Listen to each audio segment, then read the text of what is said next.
Hello students, how are you all? Today we are going to learn the chapter number 10 gravitation of class 9 science. In the previous lecture of this chapter we have learnt about mass and weight, and we have clearly distinguished what do we mean by mass and what do we mean by weight.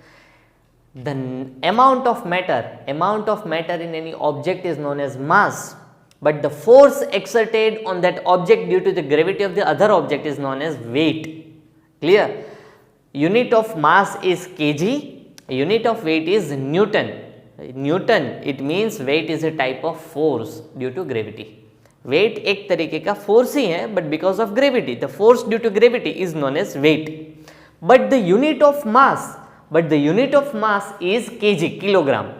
तो जब kg में हम कोई चीज major करते हैं, that is our mass, and mass cannot be changed anywhere. आप चाहे स्पेस में जाओ, मून पे जाओ, मार्स पे जाओ, अर्थ पे जाओ, सन पे जाओ, कुछ भी करो, mass can never be changed. It cannot be increased nor it can be decreased, but the weight changes because that is force of gravity. That is because it is force due to gravity. अभी मैं एक चीज यहाँ पे एक example बताता हूँ. That suppose I am the object. और मेरे ऊपर कितना फोर्स लगता है because of gravity of other object, कि अभी अर्थ की ग्रेविटी की वजह से लग रहा है, मून की ग्रेविटी है, तो जिसकी ग्रेविटी की वजह से जितना जो मेरे पे फोर्स लगेगा that is my weight. Clear? The force due to the gravity is known as the weight of the object, कि मेरे ऊपर कितना फोर्स लग रहा है that is known as the weight of the object. तो सोचो आप बेटा कि वेट है वो किस पे ज्यादा लगेगा, कि सन की वजह से सन पे ज्यादा होगा, मून के ऊपर अगर मैं जाऊं तो वहां पे ज्यादा होगा, अर्थ पे ज्यादा होगा, कहां पे ज्यादा होगा? तो ऑब्वियस है कि सन पे ज्यादा होगा क्योंकि सन की ग्रेविटी ज्यादा है. How we can say that any object is the higher gravity in the other?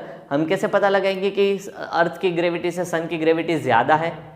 How we can say that the gravity of the earth is stronger than the gravity of moon, or the gravitational force of moon is lesser than the gravitational force of earth?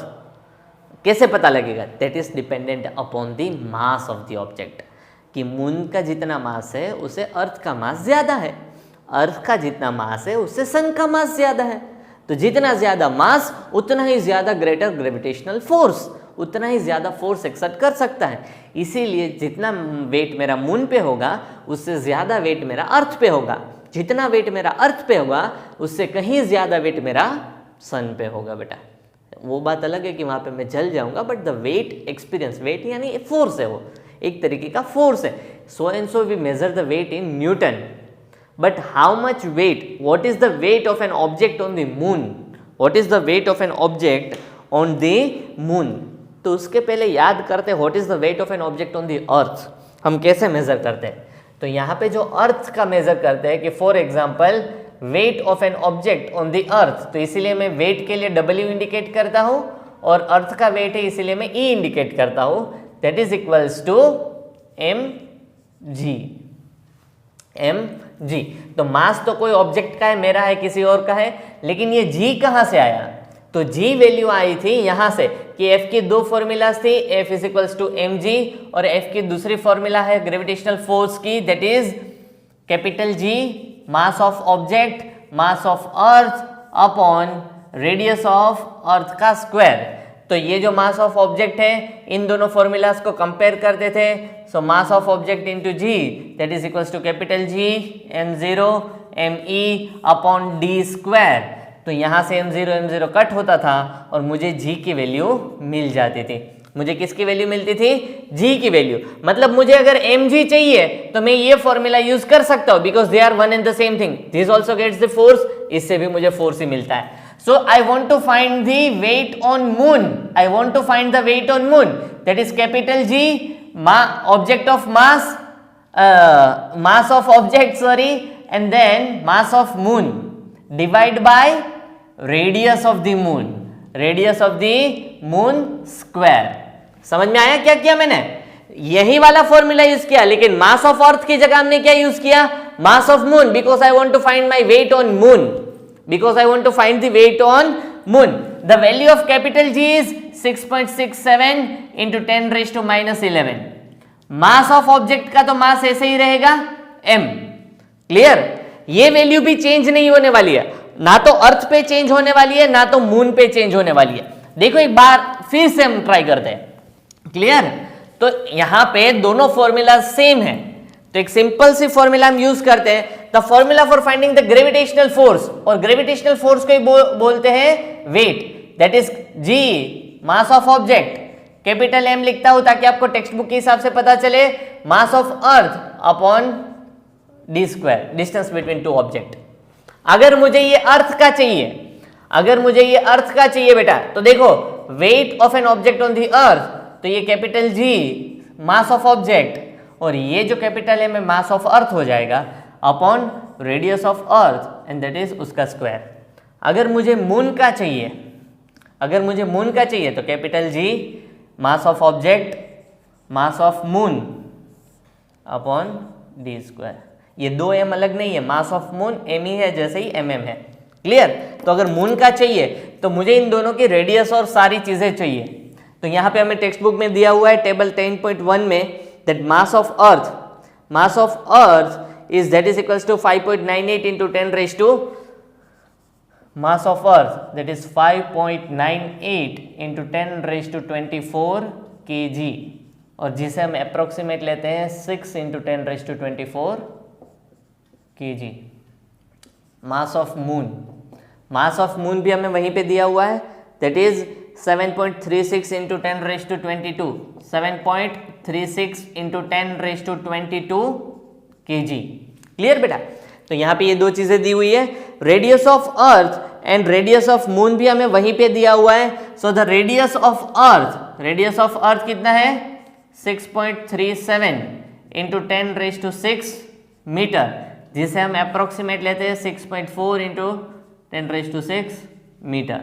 Now the radius of moon is 1.74 into 10 raise to 6 metre, clear. तो यही चीजें हैं, तो हमारे पास सारी चीजें आ गई, clear. तो अभी मैं वेट ऑन मून ढूंढना की ट्राई करता हूं।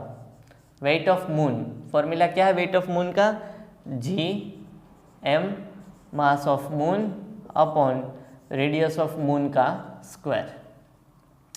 नाउ मास ऑफ मून कितना है, mass of moon that is 7.36 into 10 raise to 22। GM उनकी वैल्यू में सब्सटीट्यूट नहीं करता हूँ, ऐसे ही रखता हूँ क्योंकि वो दोनों कांस्टेंट है। Divide by D M square that is radius of moon 1.74 into 10 raise to 6 the whole square, clear. तो ये चीज़ें मुझे मिलती है। अगर आप इसका कैलकुलेशन कर देते हो तो आपको क्या मिल जाएगा, वेट ऑन मून। अगर इसी तरीके से वेट ऑन अर्थ में ढूंढने जाओ तो मुझे क्या मिलेगा, वेट ऑन अर्थ का फॉर्मूला क्या है, G into M mass of earth कितना है 5.98 इंटू 10 रेज टू 24 GM। उसकी वैल्यू में G और M की वैल्यू सब्सटीट्यूट नहीं करता हूँ। कैपिटल G की वैल्यू क्या होती है बेटा, कैपिटल G की वैल्यू है 6.67 into 10 raise to -11 newton metre square upon kg square, clear.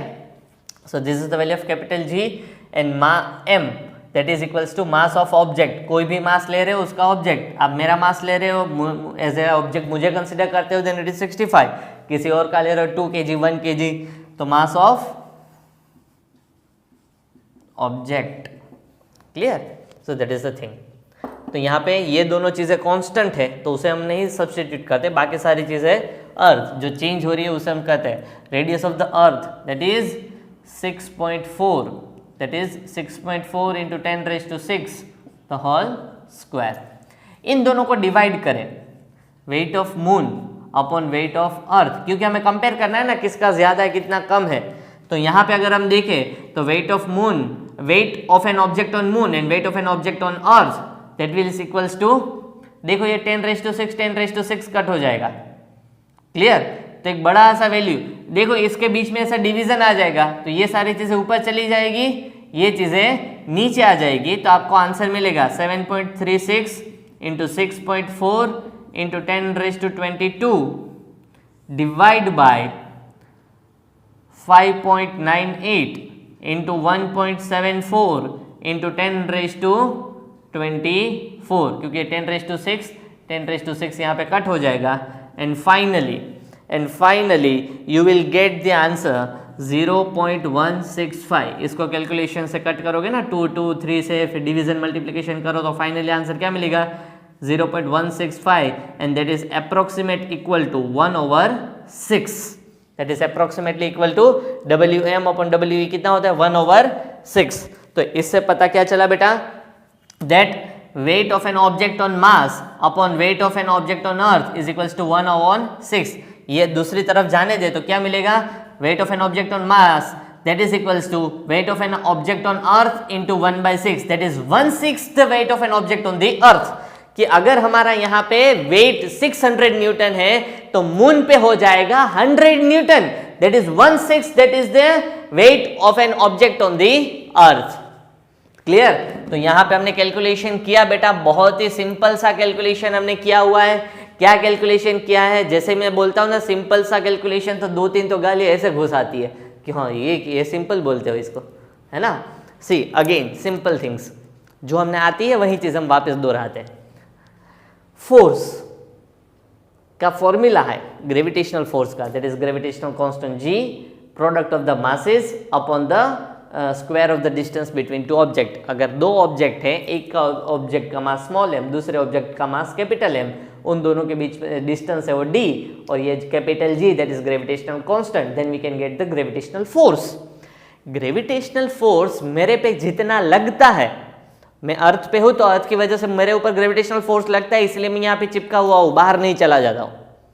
So the amount of force acting on object, अगर मैं ऑब्जेक्ट हूं तो मेरे ऊपर जितना भी ग्रेविटेशनल फोर्स लगता है उसे मैं कहता हूं मेरा वेट। क्या बोलता हूं बेटा, weight. Now weight of an object on earth का फॉर्मूला क्या होगा, कैपिटल G। ये मास ऑफ एन ऑब्जेक्ट, तो ये मास मेरा है, दूसरा ऑब्जेक्ट कौन है, अर्थ खुद, दैट इज मास ऑफ अर्थ। और मैं सरफेस पे हूं तो मेरे और अर्थ के बीच में डिस्टेंस कितना है, उसकी रेडियस जितना, because gravitational force is an centripetal force, तो उसके सेंटर से लेके मेरे तक का distance that is radius of the अर्थ का स्क्वायर। तो वही फॉर्मूला से मैं आया।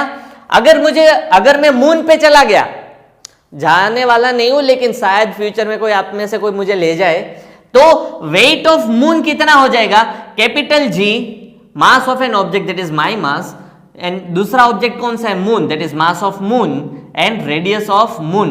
ये DE की जगह क्या आ जाएगा, DM आ जाएगा। क्या आ जाएगा बेटा, DM, that is radius of moon. Clear. So that is radius of moon. तो ये चीजें कंफर्म हो गई, हमने एक फॉर्मूला में से दूसरे दो फॉर्मूलाज बना ली। These values are given in our textbook in the table 10.1। तो वहीं से मैंने लिखी है ये सारी चीज, तो टेक्स्ट बुक में से ही मैंने लिखी है कि भाई टेक्स्ट बुक में 10.1 में दिया हुआ है, हम अप्रोक्सीमेट इतना लेते हैं ताकि कैलकुलेशन इजी हो जाए। आप 5.98 की जगह 6 लोगे तो थोड़ा बहुत वेरिएशन आ जाएगा, उससे ज्यादा कोई फर्क नहीं पड़ेगा। 6.37 की जगह आप 6.4 ले सकते हो रेडियस ऑफ द अर्थ, तो थोड़ा बहुत वेरिएशन आएगा, ज्यादा कोई फर्क नहीं पड़ने वाला। Clear. So there is not a major difference in this, तो अब थोड़ा बहुत वेरिएशन आएगा और उतना एक्सेप्टेबल है, आप गलत नहीं होगा आपका numerical. So these are the values given in the table. ये कौन से में दिया हुआ है, टेबल 10.1 में से। तो ये फॉर्मूलाज आपको पता थी, ये टेबल में से लिखा। अभी ये जो वेट ऑफ मून है ना बेटा, वेट ऑफ मून, वो फॉर्मूला मैंने यहां पे उठा ली, G into M mass of moon upon radius of moon का स्क्वायर। G और M कांस्टेंट है, G और M कांस्टेंट है, इन दोनों की वैल्यू कभी चेंज होने वाली नहीं है। आपको मैंने सब्स्टिट्यूट नहीं किया। क्यों सब्स्टिट्यूट नहीं किया, क्योंकि लास्ट में मुझे दोनों का रेशियो निकालना था, इससे डिवाइड करना था इसको, तो GM डायरेक्टली कट हो जाएगा, तो हमें उससे कोई मतलब ही नहीं है। क्लियर। क्यों, क्योंकि इन दोनों को डिवाइड करना था, तो उससे हमें कोई मतलब नहीं रहेगा। तो आप देखो, तो G की वैल्यू और M की वैल्यू मैंने सब्स्टिट्यूट नहीं की है, इसीलिए मैंने G और M को यहां पे लास्ट में रखा है। Now what is the mass of moon, mass of moon यहीं से देखना है। Mass of moon 7.36 into 10⁻²2। Radius of moon that is 1.74 into 10⁻6 and whole square, क्योंकि DM स्क्वायर है। सिमिलरली ये फॉर्मूला के हिसाब से मैंने वहां पे सब्स्टिट्यूट किया, GM को वहीं पे साइड में रखा। मास ऑफ अर्थ, तो मास ऑफ अर्थ कितना है, 5.98 into 10⁻24, because I am finding the weight on earth, weight on earth. Divide by radius of the earth. Radius of the earth is 6.4 ले लिया आप, 6.37 लो, कोई फर्क ज्यादा नहीं पड़ेगा। 6.4 इंटू 10⁻⁶ द होल स्क्वायर। अभी मैंने weight of mass upon weight on mass on weight upon earth को दोनों से डिवाइड कर दिया। तो ऊपर मून को रखा है, नीचे अर्थ को रखा है। तो देखो सबसे पहले तो ये 10⁻⁶ कट हुए, जीएम कट हो गए, तो बात खत्म। अभी डिवीजन और डिवीजन तो हमेशा करते थे ना, ये दोनों साथ में और ये दोनों साथ में, तो उस तरीके से मैंने किया। 7.36 ये 6.4 ऊपर चला गया तो इंटू 6.4 इंटू 10⁻22 इंटू 10⁻22, बाकी सारी चीजें खत्म।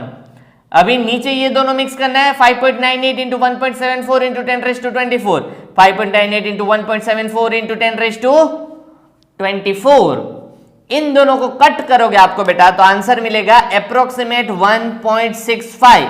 आपको 1.67 या तो फिर 1.64 मिल रहा है तो घबराना मत, it is one and the same thing, थोड़ा बहुत वेरिएशन चलेगा, लेकिन 0.16 आना चाहिए। 0.165 नहीं होगा तो चलेगा, 16 तो आना चाहिए। सो नाउ अगर इसको हम फ्रैक्शन में कन्वर्ट करते हैं, then it is approximate, that is equals to 1/6। तो अगर हम देखें that weight on mass upon weight of earth that is 1/6, अर्थ डिवीजन में दूसरी तरफ मल्टीप्लीकेशन, तो weight on moon is equals to weight of earth divide by 6। आप ऐसा सीधा लिख सकते हो, यहां पे भी इंटू करने की जरूरत नहीं है। इसका मतलब क्या हुआ, आपका वेट अर्थ पे जितना होगा उससे डिवाइड बाय 6 करोगे तो आपको वेट मिल जाएगा मून का। अभी कोई पूछेगा कि मून पे वेट कम क्यों है, क्योंकि मून की ग्रेविटी कम है। Why the weight on moon, why the weight of any object on the moon is lesser than the weight of an object on the earth? Because mass of moon is far less than the mass of earth. Earth has a higher mass, moon has a lower mass. Thus the gravity of earth is very large as compared to the gravity of moon. Thus earth exerts the higher gravitational force on the object than the gravitational force exerted by moon on any object. Clear? तो इसीलिए अर्थ पे gravity ज्यादा होती है, moon पे कम होती है। कितनी कम होती है? 1/6 the gravity of earth. Clear? तो जितना भी वेट अगर आप देखना चाहो तो उस हिसाब से आपको फर्क पता चलना चाहिए। Now we are moving on to the example 10.4। जल्दी से फटाफट टेक्स्ट बुक में देखो what is the example 10.4। The mass of an object is given, the mass of an object is 10 kg। What is the mass of an object? The mass of the object is given 10 kg and you have to find what is the weight, what is its weight on the earth. अर्थ पे उसका wait कितना है वो आपको ढूंढना है बेटा। Clear? So what is the formula to find the weight? तो आपका अर्थ पे अगर वेट ढूंढना है बेटा तो आपके पास फॉर्मूला है G, mass of object mass of earth upon d square. तो यहाँ पे G की वैल्यू 6.67 हमें दिया हुआ है, that mass of object is 10 kg into mass of earth that is 6 into 10⁻24 upon radius of earth that is 6.4 into 10⁻6 the whole square. Clear? अगर कोई दूसरे ऑब्जेक्ट का ढूंढने बोले तो बेटा, अगर कोई दूसरे ऑब्जेक्ट का ढूंढने के लिए बोले तो वेट, तो भी फॉर्मूला तो यही लगने वाला है ना, that is G mass of object mass of earth upon radius of earth का स्क्वायर।